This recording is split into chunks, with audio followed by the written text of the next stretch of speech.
support to Taiwan. The speaker has every right to go. I said that as well. And I said we're not going to be intimidated by these threats. But did the White House, really put on an effort to convince her not to go?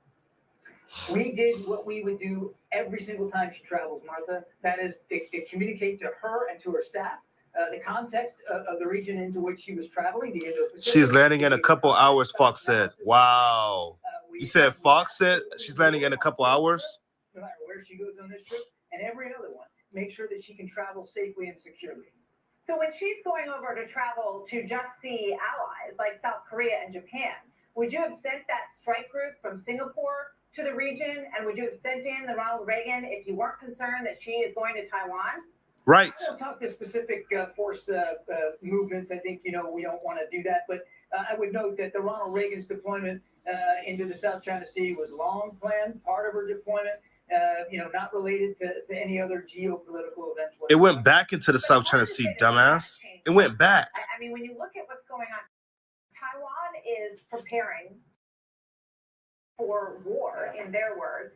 And China is saying, look, regardless of what happened 25 years ago when Newt Gingrich went, we see things as different now. What they have taken umbrage with is the perspective by the Pentagon and others who've said, look, this is our pacing challenge. We see China as the largest aggressor that we need to deal with in the world. They don't like that language, and they also may be seizing on an opportunity when they see what happened in Afghanistan and they see what happened in Ukraine to say, why not? This is our moment. Why shouldn't we take back what we believe is ours? So when I said nothing has changed, Martha, I meant nothing's changed about American policy. I wasn't saying that there hasn't been changes in the U.S.-China bilateral relationship. Of course there has. And the tensions of late in the recent weeks, months, even years, has really started on the Chinese side. They're the ones that have become more coercive and aggressive in the region. Man, y'all always say that.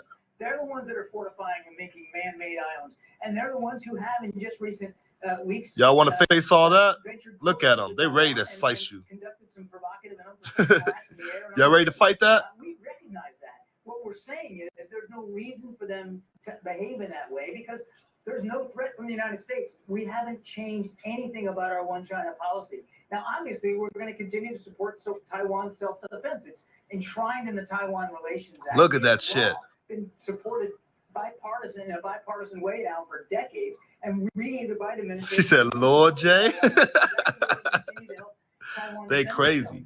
That's what I mean by no change. No change in our policy, therefore, no reason for the Chinese to overreact this way to a visit, I might add, that hasn't even been announced yet. Well, they seem to be sort of jumping on this opportunity to change the tone. And one of the things that may have been a trigger for that was when the president said, and some people characterized it as a slip, when he said, the Pentagon doesn't think she should go. Was that a moment that allowed China to escalate this? Was that a mistake, as General Jack Keane called it this morning? No, I with all respect to General Keane, who I greatly admire, I would disagree with that. He was simply answering a question about the kind of context and information that the national security team was given Speaker Pelosi. Again, the tensions of late have really been caused on the Chinese side. You're always blaming somebody else. What Pelosi is doing is very consistent with what members of Congress blame yourselves and have every right to do going forward, and that is to visit Taiwan. But John, here's the thing that looks strange, I think. It feels like the White House is saying, well, I guess she can go. It's her right. She is a separate branch of government, so if she really wants to go.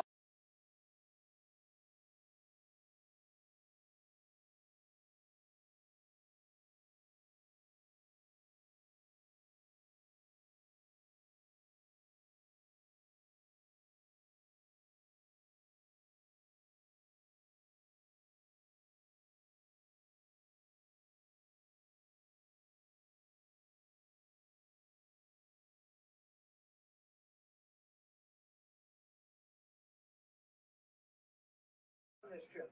We're going to make sure she can do that safely and securely because that's our responsibility. It is a separate branch of government, but we do provide her with military transportation, and we have an obligation to make sure she gets to wherever she needs to go in a safe and secure way. We won't be intimidated by... She got it out of him. She's smart. She's smart. She got it out of him. He lied. Sort of like, well, we don't know if she's... obviously the White House knows if she's going. Yeah, hell yeah. Whether or not she's going. She's flying aboard a military aircraft. aircraft, Martha. So I'm if she decides to go to Taiwan, we'll certainly know that she's going. But the speaker, So you're saying you don't at this moment know. You don't. I mean, He laughing. He lying. He lying. I said I'm not going to speak for speaker. Yeah, exactly. Exactly. He on a military plane. This is a separate branch of government, co-equal, and we respect that institutionally. We're not going to get ahead of her. Okay. With regard to the world environment, I touched on this a little while ago. We've watched over the course of this administration a change in policy in Afghanistan, the Taliban regaining control after that. Then you see what happened in Ukraine. What do you think China thinks when they look at this moment? Do they rightfully assume that there won't be pushback? I mean, what will we do if they harass her visit in Taiwan by flying jets closer than she's dropping altitude? Okay, cool. So she's going to Japan. Probably after Japan.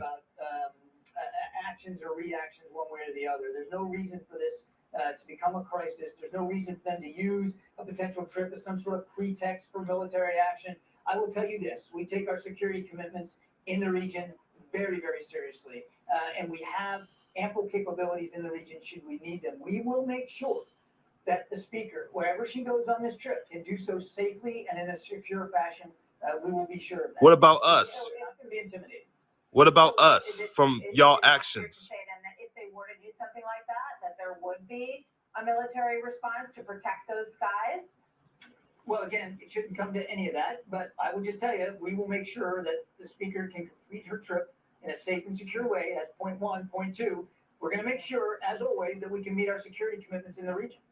John, I want to ask you quickly, because I know it's an issue that you're interested in and care about, the burn pit vote in the Senate. Do you expect that to turn around, and do you think that there will be congressional support to cover the finances for those victims?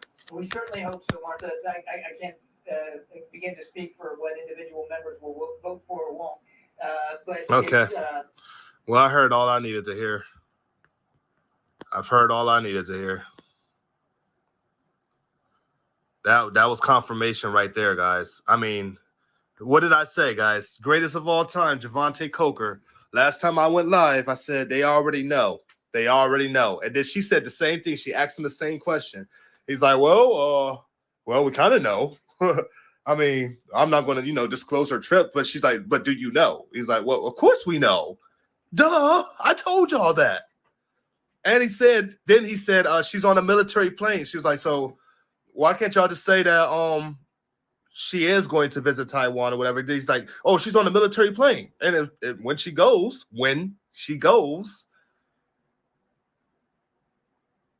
she'll be protected.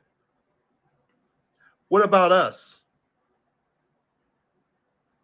What about us? We ain't gonna be protected. That's why they're telling y'all to be ready to evacuate. And that means the whole country, not just New York, the whole country. Be ready to evacuate. But yeah, she got him to say it. That was a smart move. That was a smart move. She got him to say it. So now I know Nancy Pelosi's going. I know she's going. But they can't say nothing because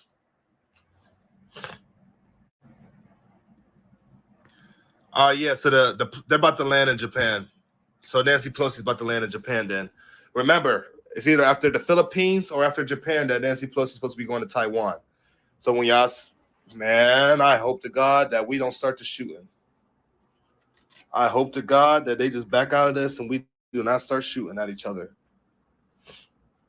Anyways, we got some time. Looks like she's about to land in Japan. Be safe out there, guys, man. I'm going to go live again today.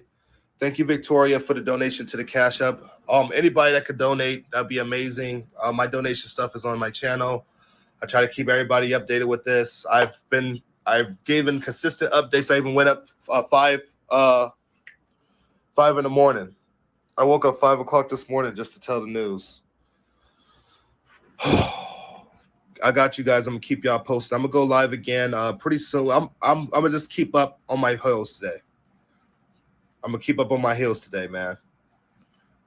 Anyways, much love to you guys. Remember the golden rule: love, unity, and peaceful life. I have. Thank you. Victoria. I think it was you. Somebody just donated to my Cash App. They said,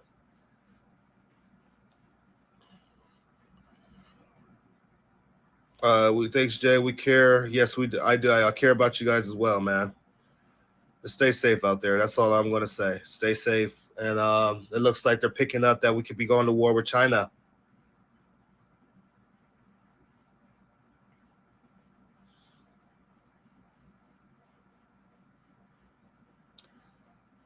I'll be back, guys. I'll see you guys soon.